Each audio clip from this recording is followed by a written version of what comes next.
Hey guys, Jenny here with another edition of the Tarot Cards, Major Arcana edition. Today we're going to be talking about the Magician and all of the symbols that go into that card. But before we start, you know what I'm going to say. Hit that subscribe button, hit that bell, that way you're notified every time I come out with new content. So let's get into it.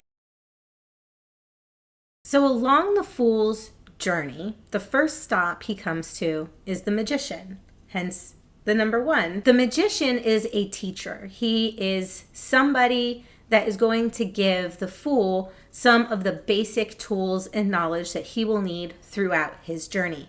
Think of the Magician as an elementary school teacher, somebody who teaches you the basics of reading and writing, but it's just the basic. The Magician ends up giving the Fool the four different elements, right? Earth, air, fire, water. And of course, the Fool is the soul, right?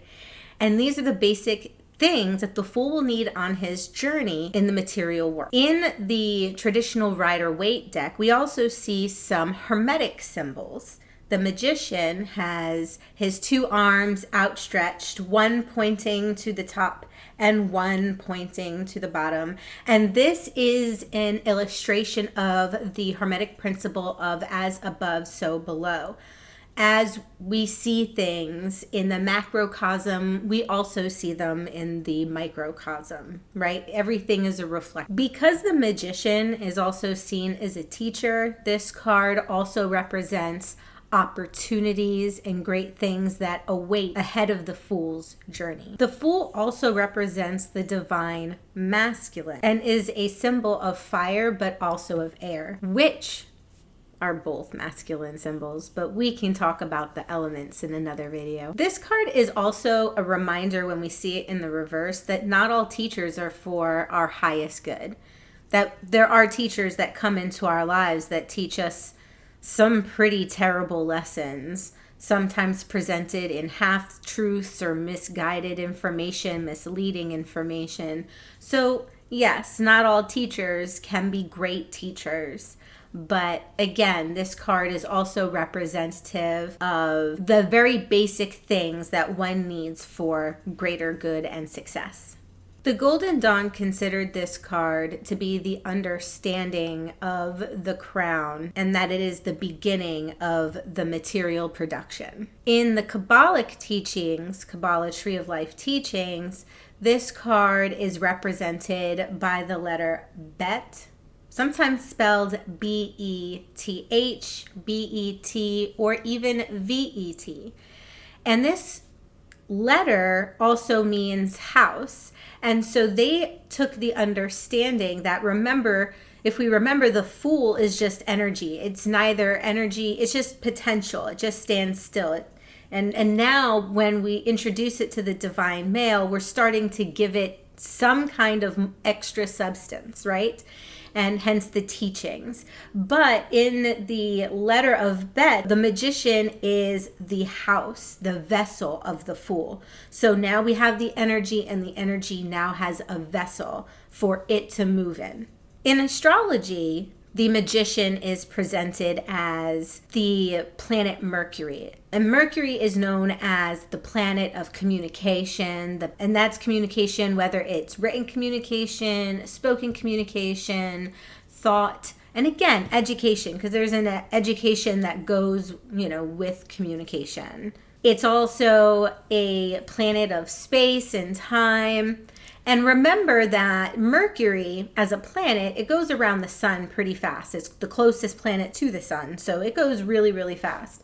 The reason why I bring that up is because there is the concept that the communication that we might be getting is going to be very quick, right? So it's also quick transfer of information as well. Now, Mercury was the name of the Roman god of communication. In Greece, we had Hermes, and he traditionally had the the hat with the wings, the shoes with the wings, because he flew like a messenger to the gods, right, to Mount Olympus. But Hermes was also a real person. Hermes was also Thoth in the Egyptian mythos, and he was understood to be a human, turned to God. And Thoth Hermes Trismegistus, a real person turned into God form. So a teacher, somebody who is an educator who understands things, ending up, it's a really good story. This is also a planet of commerce. So we've got a card that also talks about commerce and the exchanging of things, the exchange of information. And so again, Mercury would be a ruler of also logic and reason, some other things that the divine masculine represents. Planet Mercury is also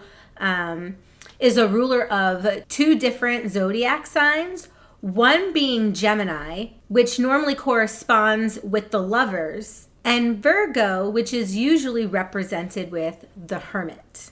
It is the ruler of the third house, which astrologers end up going and looking for how you communicate with other people and also how you perceive that communication. But it is also the ruler of the sixth house, which is where astrologers would go and look to see how you like to perform services and charitable efforts as well, and how you would like to help the world. Some of the other correspondences with the magician would be the day of Wednesday, obviously the number 1, the divine male, the healer, the sage, the shaman, the colors indigo, white, yellow, and violet. The plants Mamarajam, which I think I said right, and vervain. The crystals agate, citrine, fire opal, quartz, and tiger's eye.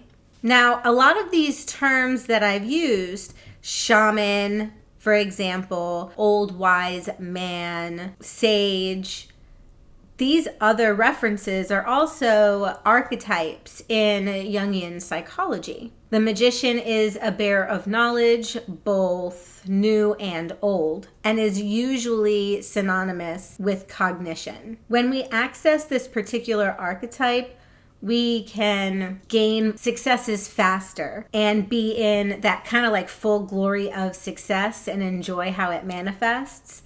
But if we don't, when we use its shadow aspect instead and we don't integrate everything fully together, right? It shows chaos in society, which would also be true for the individual. So these are all of the symbols that relate to the magician.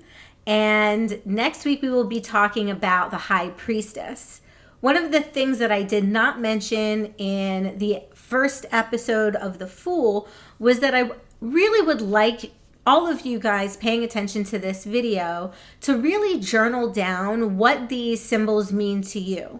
Meditate, look over the card, which I have presented. Look over the card. What do these symbols mean to you? How does the magician present itself in your life? And how does the fool meeting the magician present in your life and how that relates to you? Let me know. I'd be very interested to see some of your answers. Of course, you don't have to share anything too personal, but I would love to see some of your comments and what you come up with. So please leave those in the comments below. And thank you very much for hanging out with me today. Namaste. I'll see you guys next time. God bless.